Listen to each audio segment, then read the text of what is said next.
we're from Fairview Christian School in Reading, Pennsylvania. My name's Ramont Rhodes. And I'm Riley Rhodes. And the title of our dramatic dialogue that we'll be doing for you today is He's Got My Number. Please imagine with us that we're in two separate houses talking to our wives.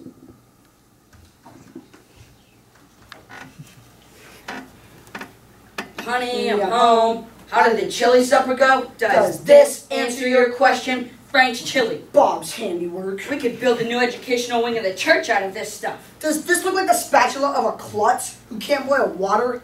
That's a direct quote. Bob called me a klutz in front of the entire church. And he bent my spatula. My favorite spatula. Then he covers me with his chili. If I hadn't grabbed that spatula off his hand, who knows what else he might have done. Hon, can you get the Pepto-Bismol? And looky here, he poofs my hat. My favorite hat. And all I did was spill a few drops of my chili on his apron. And he does this to me.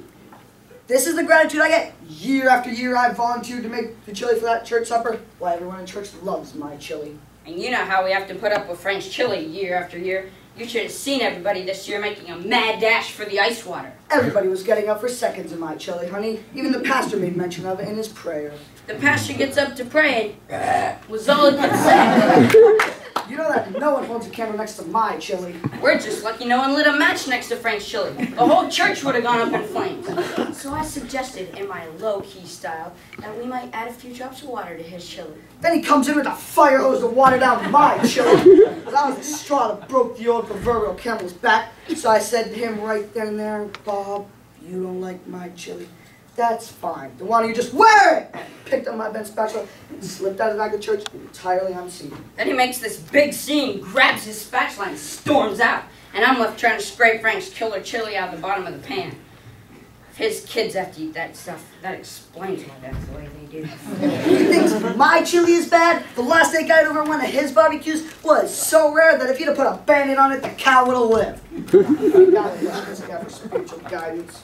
And when I think of what he did to me tonight, he's lucky he's not wearing that spatula for a hood ornament. I think one guy could get so upset over a little bowl of grape chili. Get the Pepto. What? Call him? He's got my number. That phone will be ringing any minute now. He knows I'm big enough to accept his apology. I'm bigger than this situation, honey. I'm not going to be petty about this. My motto is forgive and forget. Maybe. Somebody's got to make the first move. What? You don't mean me. I could if I wanted to. Oh, yes, I could. Double dare? All right, I will. You mean now?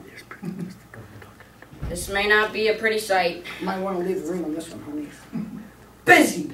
I can just imagine the rumors he's spreading about me right now over that phone. How many times have I gone the second mile for that guy?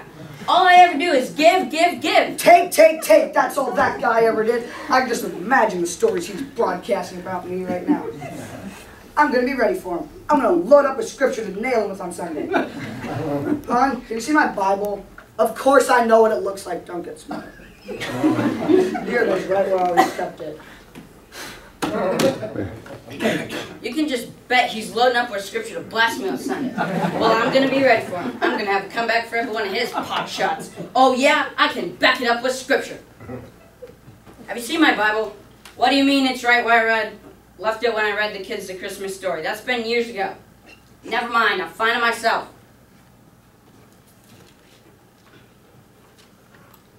Aha! Vengeance is mine. I will repay, saith the Lord. Let him refute that. For the Lord thy God shall deliver them unto thee, and shall destroy them with a mighty destruction.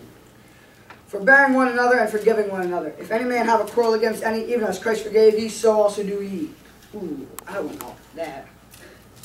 Where's all this mean stuff? What about Paul? What's something to say about everything? Book of Paul, Book of Paul. Must be Old Testament.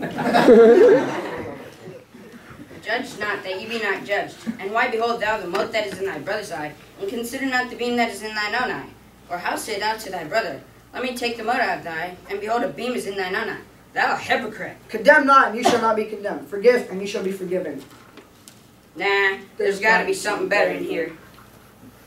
Serve one another in love. Love thy neighbor as thyself. Well, who hid little Frankie Jr.'s pet hamster for 2 weeks before his birthday? Maybe the clothes dryer wasn't the best place, but still. If you bite and devour one another, take heed that you be not consume one of another. And be ye kind one to another tender-hearted. Well, who played Santa Claus for his kids when he was down with the flu New Year's Eve? I'd do anything for New Year's Eve. No wonder he's upset. For the fruit of the Spirit is love, joy, peace, long-suffering, gentleness, goodness, faith, meekness, temperance. But if you do not forgive, neither will your Father which is in heaven forgive your trespasses. Maybe I'm not the Alvin Gourmet. I guess his joy isn't that bad. Reach out and touch someone. Hello, Frank? Yeah, listen, Bob. I just wanted to call and say I'm sorry about what happened. Me too. You know that stain on your apron? Yeah, it's right here. You soak that in a little kerosene and V8 juice and it'll pop right out of there. Really? Well, you take a blowtorch and vice grip to that spatula, it'll be as good as new. Don't worry about it. Everything's guard made, not his. Hey, I've got a little leftover chili. Why don't you herd the family in the station wagon and come on over? Hello? Hello? Sure, why not? I've lived full life. I think I've got a few leftover steaks in the freezer. I'll throw them in too. No, don't do that. I might put some on the lake over here. Well, we can defrost them over here. Well, great. Catch you in a while. Right, bye. Uh-oh, honey, better get the Pepto.